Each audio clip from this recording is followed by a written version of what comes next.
Good morning students. Last जो हम लोगों का वीडियो लेक्चर था उसमें हम लोगों ने बहुत सारे सेल ऑर्गेनेल्स के बारे में डिस्कस किया था। आज जो है हम लास्ट जो 3 सेल ऑर्गेनेल्स हमारे बचे हुए हैं उनके बारे में डिस्कस करेंगे।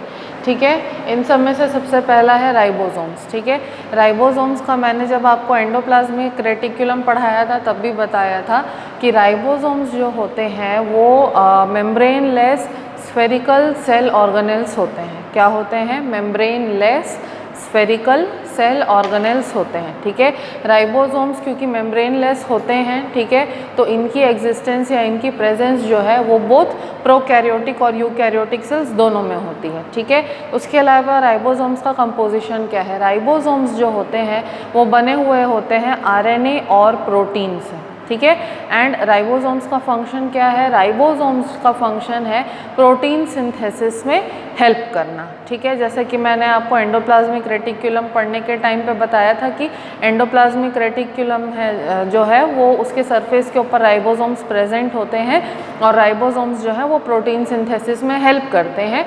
इसी वजह से राइबोसोम्स को हम लोग protein factory of the cell भी बोलते हैं। ठीक है, अब राइबोसोम्स जो है उनकी प्रेजेंस 2 तरीके से होती है, या तो वो फ्री फॉर्म में भी प्रेजेंट होते हैं या फिर एंडोप्लाज्मिक रेटिकुलम से एसोसिएटेड फॉर्म में भी प्रेजेंट रह सकते हैं। ठीक है, next we are coming to centrosome. ठीक है, सेंट्रोसोम क्या है? सेंट्रोसोम जो है वो एक इंडिपेंडेंट सेल ऑर्गेनेल है जो कि अगेन मेम्ब्रेन लेस होता है। इंडिपेंडेंट सेल ऑर्गेनेल होता है जो कि मेम्ब्रेन लेस होता है और हर सेंट्रोसोम के अंदर, ठीक है, हर सेंट्रोसोम के अंदर इस तरीके से 2 डिस्क के शेप के स्ट्रक्चर्स प्रेजेंट होते हैं। इन स्ट्रक्चर्स को हम कहते हैं सेंट्रियोल्स।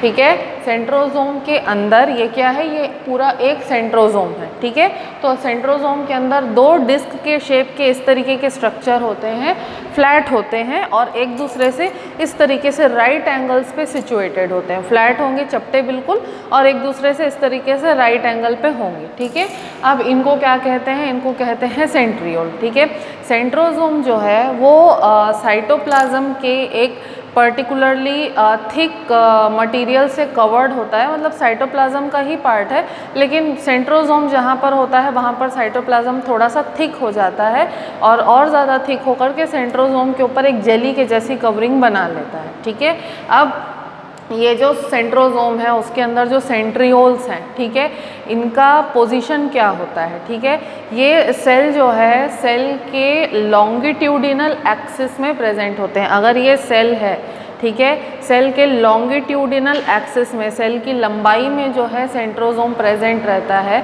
और सेंट्रोसोम का काम क्या होता है? सेंट्रोसोम का काम है सेल डिवीजन के टाइम पे क्रोमोसोम्स को इक्वली डिवाइड करने में हेल्प करना। ठीक है, क्या काम है सेंट्रोसोम का? सेल डिवीजन के टाइम पे क्रोमोसोम्स को इक्वली डिवाइड करने में हेल्प करना। ठीक है, अब सेल डिवीजन क्या और कैसे होता है उसको हम लोग आगे देखेंगे। ठीक है, फिलहाल इतना हमको याद रखना है कि सेंट्रोसोम जो है उसमें 2 सेंट्रियोल होते हैं और ये सेल डिवीजन में हेल्प करते हैं। प्लस एक और चीज़ है कि ये जो सेंट्रियोल है, सेंट्रियोल ऐसे मटेरियल से बना हुआ होता है जो कि जो सीलिया होता है बैक्टीरिया के अंदर, फ्लैजिला होता है, या फिर जैसे ह्यूमन बॉडी में भी कई जगह जैसे इंटेस्टाइन में विलाई बनी हुई होती है, या फैगोसिटिक सेल्स जो होते हैं ह्यूमन बॉडी में। ठीक है, तो ऐसे सेल्स जिनमें अमीबॉइड मूवमेंट जो है देखने के लिए मिलता है या फ्लैजिला के हेल्प से मूवमेंट देखने मिलता है, तो सीलिया और फ्लैजिला जैसे स्ट्रक्चर्स बनाने में भी कौन हेल्प करता है? सेंट्रियोल्स ही हेल्प करते हैं। ठीक है, next coming to the vacuoles. ठीक है, this is the last cell organelle of the cell. ठीक, अब वैक्यूल्स क्या होते हैं? वैक्यूल होता है एक सिंगल मेम्ब्रेन से एनक्लोज्ड एम्प्टी स्पेस। ठीक है, वैक्यूल क्या है? एक सिंगल मेम्ब्रेन से घिरा हुआ, उससे एनक्लोज किया हुआ एम्प्टी स्पेस होता है। ठीक है। अब वैक्यूल्स जो होते हैं क्योंकि एम्प्टी होते हैं तो जनरली क्या होता है कि उनके अंदर बहुत सारे सेल के डिपोजिशंस जो हैं वो प्रेजेंट होते हैं क्योंकि एम्प्टी स्पेस है। अगर सेल कोई एक्स्ट्रा मटेरियल सिंथेसाइज कर रहा है, एक्स्ट्रा मटेरियल बना रहा है, तो इस एक्स्ट्रा मटेरियल को for the time being store करने का जो स्पेस है वो कौन प्रोवाइड करता है? वैक्यूल्स प्रोवाइड करते हैं, ठीक है। अब उसी बेसिस पे वैक्यूल्स जो होते हैं वो 3 तरीके के हो सकते हैं। पहला है सैप वैक्यूल, दूसरा है फूड वैक्यूल और तीसरा है कॉन्ट्रैक्टाइल वैक्यूल, ठीक है। सैप वैक्यूल वो वैक्यूल है जो कि जिसके अंदर बहुत सारे ऑर्गेनिक एसिड्स हैं, डिफरेंट टाइप के प्रोटीन्स हैं, डिफरेंट टाइप के जो बायोकेमिकल्स हो सकते हैं जैसे कि लिपिड्स हो सकते हैं, शुगर, कार्बोहाइड्रेट्स, ठीक है। तो इस तरीके की चीज़ें जो हैं जो प्लांट में एक्सेस में बन रही हैं या एनिमल के सेल में एक्सेस में बन रही हैं जिनकी करंटली रिक्वायरमेंट नहीं है, ठीक है। ऐसे सब्सटेंसेस को अगर कोई वैक्यूल स्टोर करता है तो उस वैक्यूल को हम कहते हैं सैप वैक्यूल, ठीक है। उसके बाद नेक्स्ट हम आते हैं फूड वैक्यूल पे, ठीक है। अमीबा में न्यूट्रिशन कैसे होता है? सबको पता है कि अमीबा जो है वो फैगोसाइटोसिस नाम का एक प्रोसेस कैरी आउट करता है और फैगोसाइटोसिस के प्रोसेस के थ्रू जो है वो अपना फूड ऑब्टेन करता है, ठीक है। तो फैगोसाइटोसिस के प्रोसेस में क्या होता है कि जैसे ही अमीबा ने अपना फूड अंदर लिया, बॉडी के इंजेक्शन किया फूड का, तो वो एक वैक्यूल के स्ट्रक्चर में उसको अंदर लेता है, एक वैक्यूल के अंदर प्रेजेंट रहता है फूड पार्टिकल। उसी वैक्यूल को हम कहते हैं फूड वैक्यूल जो कि इंजेक्शन में या फिर डाइजेशन के टाइम पे हेल्प करता है। And last is the contractile vacuole. Contractile vacuole जो है वो अमीबा और उसी के जैसे जो दूसरे स्मॉल यूनिसेल्युलर ऑर्गेनिजम्स होते हैं उनमें वेस्ट मटेरियल को बाहर निकालने में हेल्प करता है, okay. So these are the 3 different types of the vacuoles. So over here we have completed the part of the chapter which constitutes the cell organelle, ठीक है। इसके बाद हम क्या देखेंगे? इसके बाद हम देखते हैं कि प्लांट सेल और एनिमल सेल के स्ट्रक्चर में बेसिक डिफरेंस क्या है। इसको डायग्राम के हेल्प से देखेंगे हम लोग और नेक्स्ट हम लोग देखेंगे कि सेल डिवीजन कैसे होता है ना, क्या क्या होता है।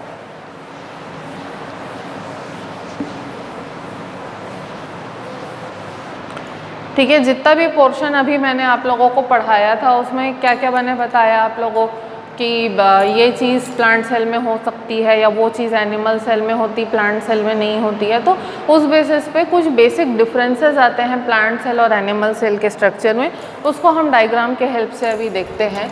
अगर प्लांट सेल का स्ट्रक्चर हम लोग बनाएं तो प्लांट सेल जो है वो जनरली इस तरीके से पॉलीगोनल होता है उसका शेप। जनरली प्लांट सेल्स का शेप जो है इस तरीके से पॉलीगोनल होता है, ओके।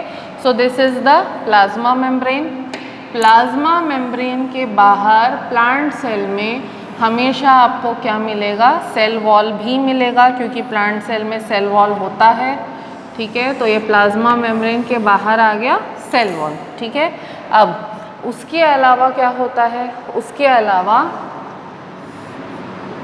इस तरीके से सीमेंटिंग मटेरियल जो है वो भी प्रेजेंट रहता है।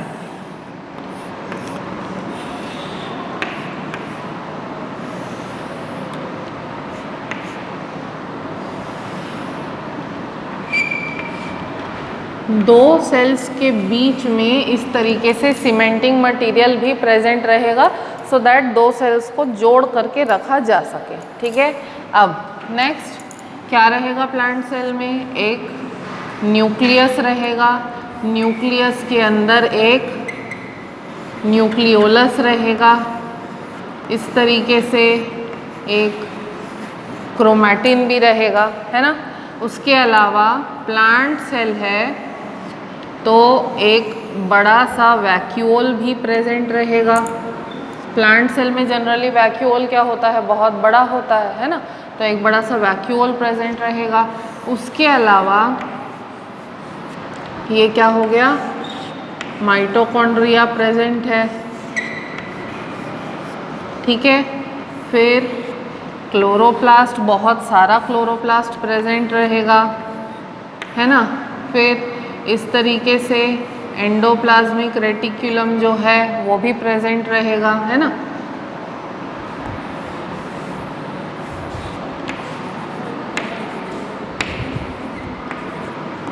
ये क्या है, स्मूथ एंडोप्लाज्मिक रेटिक्यूलम है, ये रफ एंडोप्लाज्मिक रेटिक्यूलम है, ये भी प्रेजेंट रहेगा, है ना।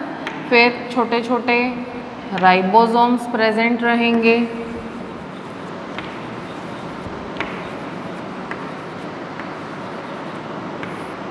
ठीक है।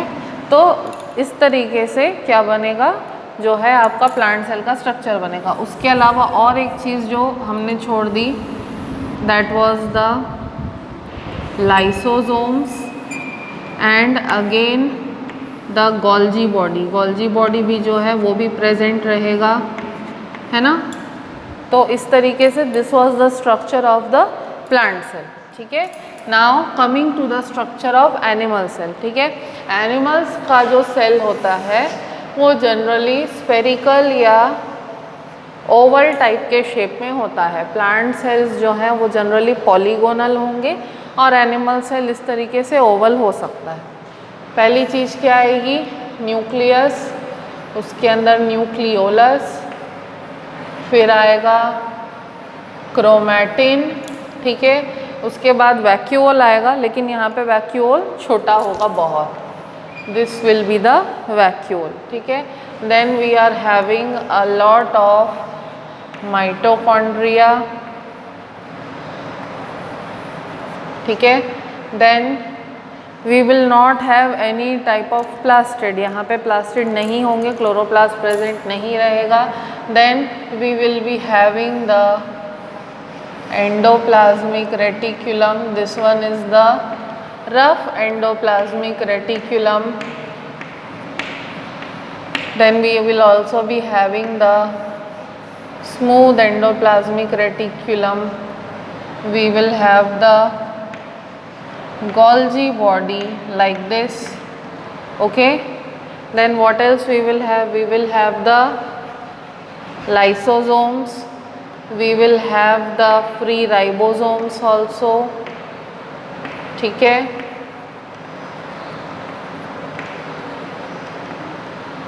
And this again is the plasma membrane. So you can see the basic difference between the plant cell and the animal cell. छोटे छोटे differences है। सेल ऑर्गेनेल्स ऑलमोस्ट सिमिलर है, बस प्लांट सेल में वैक्यूल का साइज़ बड़ा हो जाएगा और एनिमल सेल में वैक्यूल का साइज़ जो है वो छोटा हो जाएगा। प्लांट सेल में क्लोरोप्लास्ट रहेगा और एनिमल सेल में क्लोरोप्लास्ट नहीं रहेगा, ओके। सो छोटी छोटी चीज़ें हैं, वी मस्ट रिमेंबर देम, ठीक है। नेक्स्ट हम लोग इस चैप्टर के लास्ट टॉपिक पे आते हैं, that is the cell division,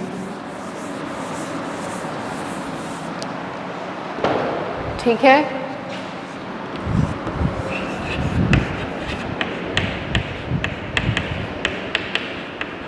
cell division, cell division क्या होता है, नाम से ही समझ में आ जाना चाहिए। ये वो प्रोसेस है जिसके थ्रू पुराने सेल्स डिवाइड करके नए जो सेल्स हैं वो बनाते हैं, ठीक है। क्या है, सेल डिवीज़न वो प्रोसेस है जिसके थ्रू पुराने सेल्स जो हैं वो डिवाइड करते हैं और दो नए सेल्स बनाते हैं। एक के डिवीज़न से दो नए सेल्स बनते हैं, इस प्रोसेस को हम कहते हैं सेल डिवीज़न, ठीक है। अब सेल डिवीज़न में जो सेल डिवाइड करेगा, जो सेल डिवाइड करेगा उसको हम कहते हैं पेरेंट सेल, और पेरेंट सेल डिवाइड करके दो नए सेल्स बनाता है, ठीक है। इनको हम कहते हैं डॉटर सेल्स, ठीक है। जो डिवाइड करेगा वो पेरेंट सेल, और डिवाइड होने के बाद में जो दो नए सेल बनेंगे, these are the daughter cells, ठीक है। अब ये जो डॉटर सेल है ये पेरेंट सेल के ही जैसे होंगे इन एवरी एस्पेक्ट, ठीक है। कि इनके अंदर भी साइटोप्लाज्म होगा, इनके अंदर भी क्रोमैटिन होगा, इनके अंदर भी डिफरेंट टाइप के सेल ऑर्गेनेल्स होंगे, बस डिफरेंस कहाँ पे आएगा, साइज़ में। पेरेंट सेल का साइज़ जैसे हम देख रहे हैं बड़ा है और उसके कंपैरिजन में डॉटर सेल्स का साइज़ जो है वो छोटा है, ठीक है। तो कुछ समय बाद डॉटर सेल्स जो है वो भी क्या करेंगे, ग्रो करेंगे, उनका साइज़ इंक्रीज़ होगा, ज़्यादा साइटोप्लाज्म बनेगा उनके अंदर और उनके अंदर ज़्यादा सेल ऑर्गेनेल्स जो हैं वो बनेंगे, ठीक है। अब ये जो डॉटर सेल्स हैं जब इनका भी साइज़ इंक्रीज़ हो करके पेरेंट सेल के जैसा हो जाएगा, तब ये जो डॉटर सेल्स हैं ये भी डिवाइड करेंगे, डिवाइड करके फिर 2 नए डॉटर सेल्स बनाएंगे। तो इस तरीके से ये जो साइकिल है कंटिन्यू होता है, मतलब डिवीजन, ग्रोथ एंड उसके बाद again it will be followed by the division. तो ये जो पूरा साइकिल है ये साइकिल कंटिन्यूसली चलते रहता है, ठीक है। अब सेल डिवीजन इतना ज़्यादा इम्पॉर्टेंट क्यों है? क्योंकि जैसे कोई भी चीज़ है वो एक लिमिटेड पीरियड ऑफ टाइम के लिए ही वायबल होती है या लिमिटेड पीरियड ऑफ टाइम के लिए ही उसकी लाइफ होती है। जैसे हमारी जो लाइफ है, ह्यूमंस की जो लाइफ है, उसका रेंज जो है वो 60 ईयर्स से लेकर के 100 ईयर्स तक जा सकता है। या जैसे एक फ्रूट फ्लाई होता है जिसको कि हम बोलते हैं ड्रोसोफाइला, ठीक है। फ्रूट फ्लाई जो इंसेक्ट होता है उसका जो लाइफ का ड्यूरेशन है वो कुछ ही घंटे का होता है। तो लाइफ का ड्यूरेशन हर ऑर्गेनिज्म का अलग अलग होता है, ठीक है। तो जितनी भी लाइफ ड्यूरेशन हो उस ड्यूरेशन में बॉडी को कंटिन्यूसली पुराने सेल्स को रिप्लेस करने के लिए नए सेल्स की ज़रूरत पड़ती है।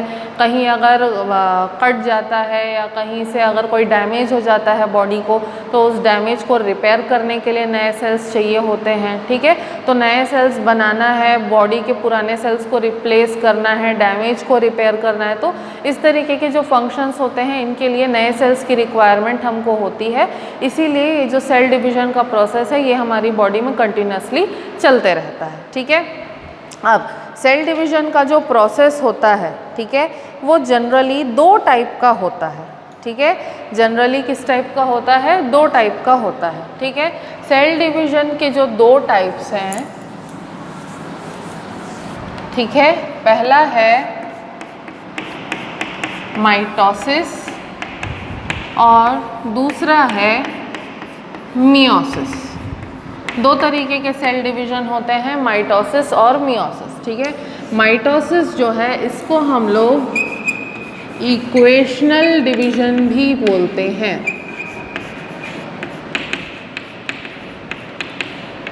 और मियोसिस को हम लोग रिडक्शनल डिवीज़न भी बोलते हैं,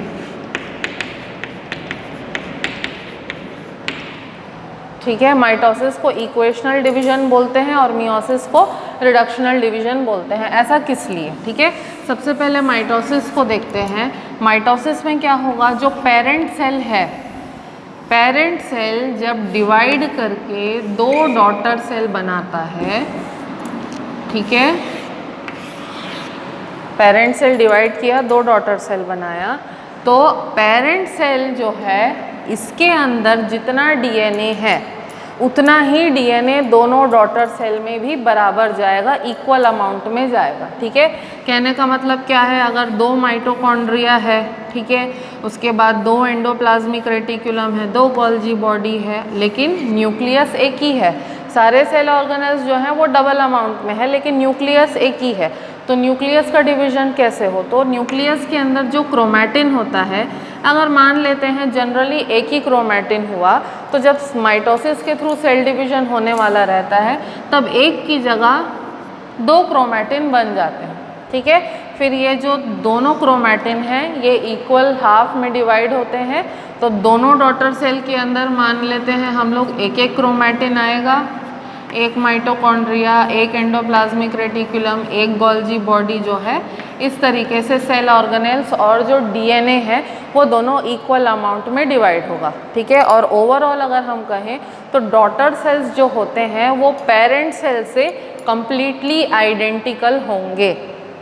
डॉटर सेल्स जो हैं वो पेरेंट सेल से कंप्लीटली आइडेंटिकल होंगे और हर मैटर में, हर मैनर में इक्वल होंगे, ठीक है। तो पेरेंट सेल से जब डॉटर सेल का फॉर्मेशन हो रहा है और दोनों डॉटर सेल के अंदर इक्वल अमाउंट ऑफ सब्सटेंसेस का ट्रांसफ़र होता है, इसीलिए माइटोसिस को हम लोग इक्वेशनल डिवीज़न कहते हैं। क्लियर? अब नेक्स्ट हम लोग आते हैं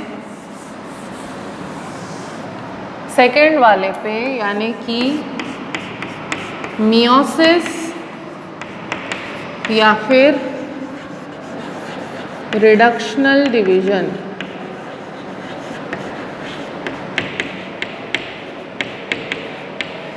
अब इसमें और माइटोसिस में क्या डिफरेंस है, ठीक है।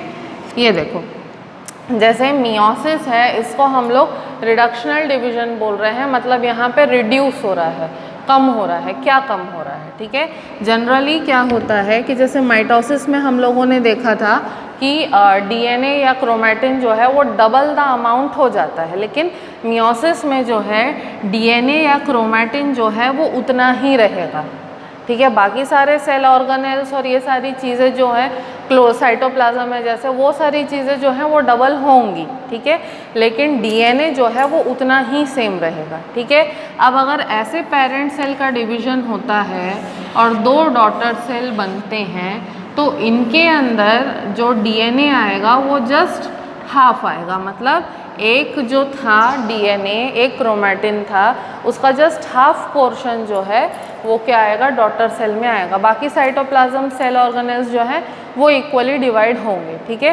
तो यहाँ पे क्या हो रहा है, डीएनए या ये हम लोग कहें कि क्रोमोसोम का नंबर जो है वो जस्ट हाफ हो जाता है, रिड्यूस हो जाता है, इसीलिए इस तरीके के डिवीजन को हम लोग रिडक्शनल डिवीजन बोलते हैं, ठीक है। यहाँ क्रोमोसोम का नंबर क्या था, मानते हैं 1 है, ठीक है। तो यहाँ पर क्रोमोसोम जो है आधे आधे पार्ट में डिवाइड होगा और आधा एक डॉटर सेल में और आधा दूसरे डॉटर सेल में जाएगा, ठीक है। तो क्रोमोसोम का नंबर क्या हुआ, रिड्यूस हुआ, इसीलिए इस डिवीजन को हम क्या कहते हैं, रिडक्शनल डिवीजन, ठीक है। अब माइटोसिस और मियोसिस दोनों में से ज़्यादा इम्पॉर्टेंट क्या है, दोनों ही इम्पॉर्टेंट हैं, क्योंकि जैसे हमारी बॉडी में ग्रोथ हो रहा है, डेवलपमेंट होता है, कहीं हमको चोट आती है तो हमारी बॉडी अपने आप को रिपेयर करती है, हील करती है, तो ये सारे जो जनरल प्रोसेसेस होते हैं, ठीक है, इनके लिए हमको माइटोसिस की ज़रूरत है। पुराने सेल्स को रिप्लेस करने के लिए, बॉडी को रिपेयर करने के लिए, ग्रोथ के लिए, डेवलपमेंट के लिए, इन सब चीज़ों के लिए हमको माइटोसिस सेल डिवीज़न की ज़रूरत पड़ती है, ठीक है। लेकिन जब बात आती है रिप्रोडक्शन की, रिप्रोडक्शन में और स्पेसिफिकली मैं बोलूँ तो सेक्सुअल रिप्रोडक्शन के टाइम में हमारे काम कौन आता है, हमारे काम आता है मियोसिस, ठीक है। तो मियोसिस जो है वो सिर्फ कहाँ पर होता है, वो होता है सेक्सुअली रिप्रोड्यूसिंग ऑर्गन में, ठीक है। सेक्सुअल रिप्रोडक्शन में जो ऑर्गन इन्वॉल्व होते हैं सिर्फ उनके अंदर जो है मियोसिस मिलेगा आपको। बाकी बॉडी के जितने भी ऑर्गन्स हैं, जनरल ऑर्गन्स जो है, जो जनरल वर्किंग में हेल्प करते हैं, उनमें आपको माइटोटिक सेल डिवीजन ही देखने के लिए मिलेगा, ठीक है। So this was the last topic of this chapter, fundamental unit of life. I hope that all of you have understood whatever I have taught. And आप लोगों का आज का होमवर्क है कि माइटोसिस और मियोसिस के बीच में क्या डिफरेंस है, वो आपको मुझे लिख करके कल तक सेंड करना है, ठीक है। And if you are having any doubts you can definitely ask me. Thank you.